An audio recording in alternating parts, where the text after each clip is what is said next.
Magluluto ako ngayon ng long soup dito sa Hong Kong at ito po yung maging ingredients natin. Siyempre, meron tayong dry mushroom dito, may nuts, cashew nuts tayo. Puro nuts po yung mga ingredients natin. So, nabibili ko po ito sa palengke. Nakasupot na po siya at complete ingredients na po. So, ang gagawin lang natin ay huhugasan natin to lahat at pakukuluan sa isang kalderong tubig. Ipapakita ko sa inyo yung nabili kong isang balot na pang soup namin. So, isang balot na po to. Ituturo mo lang dun sa tindera kung saan yung gusto mong soup. Kasi marami pong klase yung mga long soup nila dito sa Hong Kong. Lalagyan ko rin po siya ng cashew nuts. Yan, ilalagay ko po lahat ito. At saka lalagyan ko ng dry dates. Ganito po yung dry dates namin. Yan, lalagyan ko siya ng 4 para maging matamis po yung ating long soup for today. So, yan po. Nabibili din si Amo bumibili nito. So, ako, ito lang yung binibili ko. Tapos, dinadagdagan na lang ni Amo yung mga iba't ibang klase ng dry ingredients na gusto niya. So, ito po yung magiging setup natin. Ipiprepare ko na po yung ating long soup. So, etong nuts, huhugasan kasi natin. Kailangan natin ilagay dito sa mga lalagyan. So, yan na po yung mga ingredients natin. Sana po ay nagugustuhan nyo at nasusundan nyo. Lalong-lalo na po yung mga gustong mag-abroad dito sa Hong Kong. So, mayroon po siyang dry mushroom. Yan, parang i-separate natin yan ng lalagyan.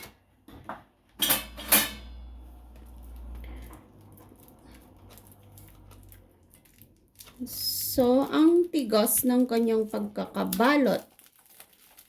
So, yan, dry mushroom to. So, kailangan natin siyang ibabad. So, hugasan muna natin.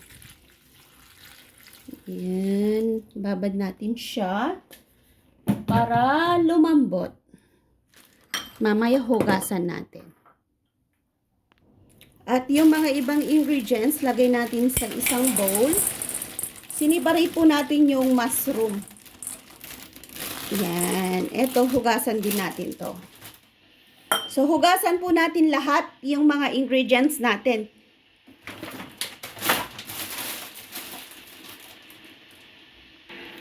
So, ganito po kalaki yung lulutuan natin. Yan, nagpapakulo ako ng tubig sa takore para mas madali siyang kumulo. So, ang gagawin natin ay hugasan ko muna yung mga dry ingredients natin. So, dito na tayo sa lababo namin kasi maghuhugas tayo ng mga kasangkapan ng ating soup.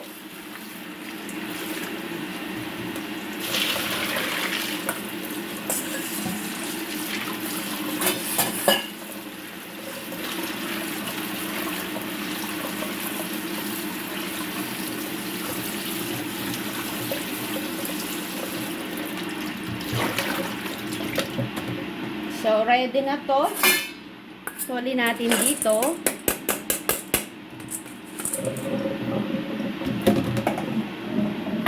So, hugasan rin natin to.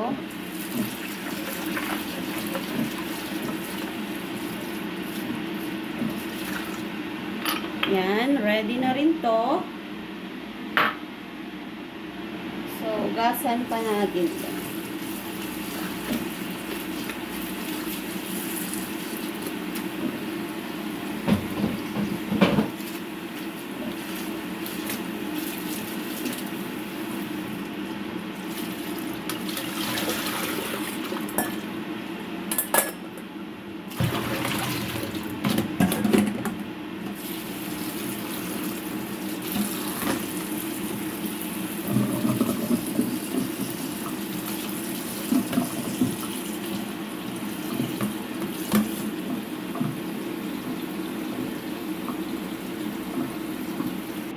Para mabango po yung ating soup, iprito natin tong nuts natin.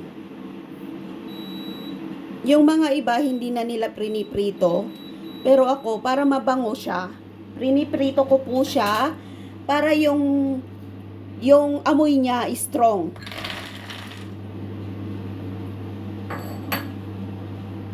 Yan po yung sikreto ng long soup dito. Kailangan mo siyang iprito para maging strong yung amoy. Huwag mong lalagyan ng mantika. Hinaan natin, baka masunog. Yan, prito lang natin. Mas mabango kasi yung cashew nut pag naiprito. Habang nagpapainit tayo ng tubig dun sa takore. Ang mahirap lang sa pagluluto ng long soup ay yung preparasyon. Lalo na kung may karne, kailangan mo siyang i-blanch. Tapos yung mga gulay, kailangan mo siyang himay-himayin. Tapos ilalagay mo na sa isang kaldero, papakulo mo siya ng 2 oras. So matagal po talaga siya. Ang kagandahan lang sa bahay namin ay electric na po yung aming lutuan. So, kailangan mo i-timer mo lang siya. Kailangan mong matuto para naka-timer na lang yung electric stove nila amo. Siyempre, sisilip-silipin mo rin kasi may tendency na bubulwak yung kanyang pagkulo. Yan, ang bango na. O, tingnan nyo, di ba? Bango.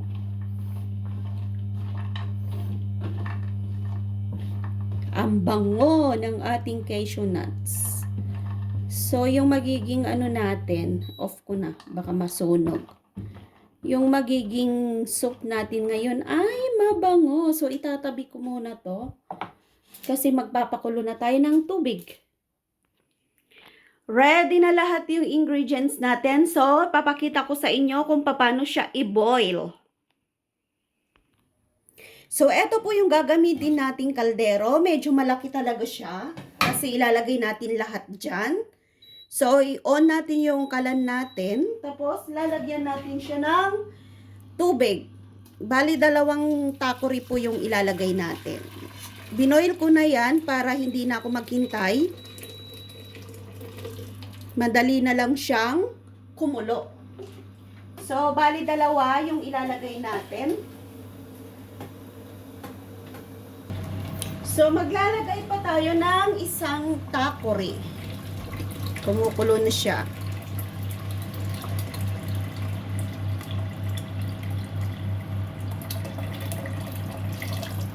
So, magiging ganyan po karami yung tubig niya kasi 2 oras natin siyang pakukuluan. So, ngayon, ilalagay na natin yung mga ingredients na hinugasan natin. So, unahin natin yung mushroom. Sunod natin tong mixed ingredients na may mga buto. Sandali lang.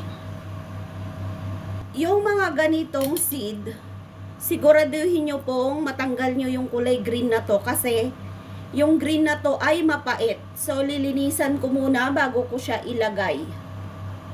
So, yan, na-check ko na lahat. So, lagay na natin to.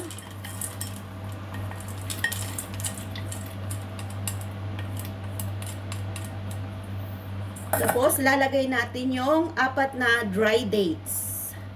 Matamis po yan. So, nilalagyan ko niyan para matamis yung ating soup. And then, yung free-nay nating cashew nuts. So, kumpleto na po yung ingredients natin. Yan po yung magiging itsura. O, diba? Ang sarap. So, tatakpan ko na to at pakukuluan ko ng 2 oras. So, ganito po yung magiging technique nung pagpapakulo natin. Kailangan natin siyang i-timer ng 20 minutes. Ayan po yung malakas na makalakas na pagkulo. Yan, 20 minutes. Tapos, kung tapos na yung 20 minutes, and then, i-timer na naman natin siya ng less than 1 hour. Mga 140 o kaya pwede din nating itodo ng 2 hour para magiging malasa po yung ating soup. Time check tayo. So, naka 11 minutes na siya. Tignan natin yung kumukulo. So, ito yung sinasabi kong dapat bumubulwak-bulwak talaga siya ng 20 minutes. Kasi mamaya, hihinaan natin yung apoy. Lalagay lang natin siya ng 4. Ngayon, nasa 8 siya. So, ganyan po kalakas.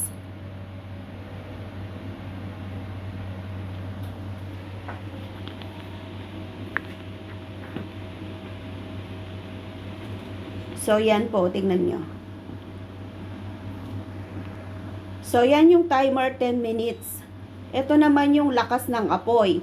Yung lakas ng apoy, pwedeng hinaan ng hanggang 1, 2, 3, 4, 5, 6, 7, 8. Ayan yung pinaka-higher.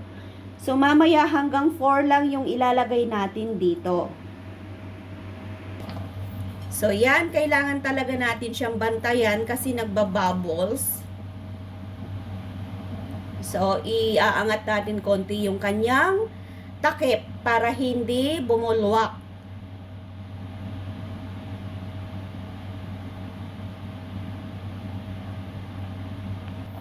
May isa pang technique dito para hindi siya bumulwak. Lagyan mo siya ng chopstick. Yan, ganyan. Para hindi sumibol yung kanyang bubbles. So, tapos na po yung timer niya ng 20 minutes. Ngayon ay lalagyan na natin ng 2 oras. Yan, 2 oras na siya. Tapos yung lakas niya ay number 4. So, ganyan lang po yung kanyang pagbulwak. So, ipapasilip ko sa inyo kung paano yung pagkulo niya ng 2 oras. So, ganyan lamang siya. Hindi siya malakas. 2 oras po yan, so hindi po siya matutuyot. Mamaya ko konti na lang yung sabaw. Tag-iisang bowl na lang kami. Lahat ng katas ng ingredients nandun na sa kanyang sabaw. So, update ko kayo ulit mamaya. Ayan, naluto na nga yung ating long soup. So, titikman na natin. Konti na lang yung kanyang sabaw. Nakita nyo, oh, yan na lang yung sabaw niya. So, kuha tayo. Kuha tayo ng konting laman. Parang masarap yung kanyang laman. So, yung sauce niya. So, thank you for watching po sa panonood nyo ng mga long soup ko dito sa Hong Kong at mga cooking recipe na aking niluluto. So, bisita lang kayo sa aking YouTube channel.